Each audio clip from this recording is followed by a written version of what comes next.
6व्या दिवशी गोदावरीची पूरस्थिती कायम आहे। दुधोंड्या मारुतीच्या कमरेपर्यंत पुराचं पाणी आता आलेलं आहे। रामकुंड गोदाघाट या परिसरामध्ये पुराचं पाणी आलेलं आहे आणि त्यामुळे इथल्या अनेक मंदिरांना पुराच्या पाण्याचा वेढा पडलाय। अनेक लहान मंदिरं पुराच्या पाण्याखाली गेलेली आहेत। गंगापूर धरणातून 6000 क्युसेक पेक्षा अधिक वेगानं पाण्याचा विसर्ग सुरू आहे। रात्रीपासूनच नाशिक शहरासह जिल्ह्यामध्ये अनेक ठिकाणी संततधार पाऊस होतोय। हे दृश्य आपण पाहतोय। नाशिकला आज येलो अलर्ट सुद्धा जारी करण्यात आलेला आहे। पावसाचा जोर वाढल्यास गंगापूर धरणातून विसर्ग वाढवला जाणार आहे। तर या संदर्भात अधिक माहिती देत आहेत आमचे प्रतिनिधी सागर गायकवाड। सागर, सध्याची आपण स्थिती पाहतोय, पूरस्थिती पाहायला मिळते। दुधोंड्या मारुतीच्या कमरेपर्यंत आता पाणी आलेलं आहे। काय एकूण स्थिती आहे, प्रशासनाने काय पावलं उचलली आहेत?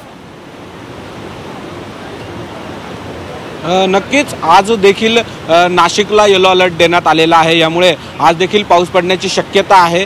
गेल्या 5-6 दिवसापासून नाशिक शहरासह जिल्ह्याभरात पाऊस सुरू आहे आणि यामुळे गंगापूर धरणातून 6000 क्युसेसने पाण्याचा विसर्ग करण्यात आला आहे आणि यामुळे गोदावरी नदी पाणी पातळीमध्ये वाढ होताना आपल्याला पाहायला मिळत आहे। गेल्या 6 दिवसापासून गोदावरी नदीला पूर परिस्थिती निर्माण झालेली आहे। मी नाशिकच्या आता रामकुंड परिसरामध्ये आहे आणि इथे जर बघितलं तर या रामकुंड परिसरात असलेले जेवढे छोटे मोठे मंदिर आहे यांना सगळे पाण्याखाली गेल्याचे आपल्याला पाहायला मिळत आहे आणि त्याचबरोबर पुराचं मापक म्हणून ओळख असलेल्या दुधोंड्या मारुतीच्या कमरे एवढं पाणी आलेलंच आपल्याला पाहायला मिळत आहे। खरं तर 6 दिवस झाले नाशिक शहरासह जिल्ह्यात पावसाची बरसात सुरू आहे आणि याचा परिणाम सगळीकडे जाणवू लागलेला आहे। अनेक धरणातून पाण्याचा मोठ्या प्रमाणात विसर्ग करण्यात येतोय आणि यामुळे गोदावरी नदी पाणी पातळीमध्ये वाढ होताना आपल्याला पाहायला मिळत आहे। आज देखील येलो अलर्ट देण्यात आला आहे। यामुळे आज देखील पाण्याची मोठ्या प्रमाणात शक्यता वर्तवण्यात आलेली आहे। यामुळे गंगापूर धरणातून टप्प्याटप्प्याने पाण्याचा मोठ्या प्रमाणात विसर्ग करण्यात येणार असल्याचं देखील प्रशासनाकडून सांगण्यात आलंय।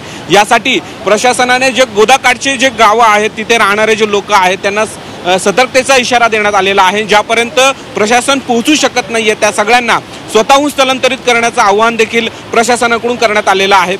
नाशिकच्या इतर धरणांचा विचार केला तर त्या ठिकाणी देखील मोठ्या प्रमाणात पाण्याचा विसर्ग करण्यात येतोय। कडवामधून तब्बल 1000 क्युसेसचा पाण्याचा विसर्ग सुरू आहे आणि काल रात्रीपासूनच दारणा धरणातून 4700 क्युसेसने पाण्याचा विसर्ग सुरू आहे आणि नांदूर मधमेश्वर मध्ये सुद्धा काल रात्रीपासून तब्बल 15000 क्युसेसने पाण्याचा विसर्ग सुरू आहे। यामुळे जर बघितलं तर नाशिक जिल्ह्यामध्ये पावसाचा जो जोर आहे तो मोठ्या प्रमाणात वाढताना आपल्याला पाहायला मिळतोय।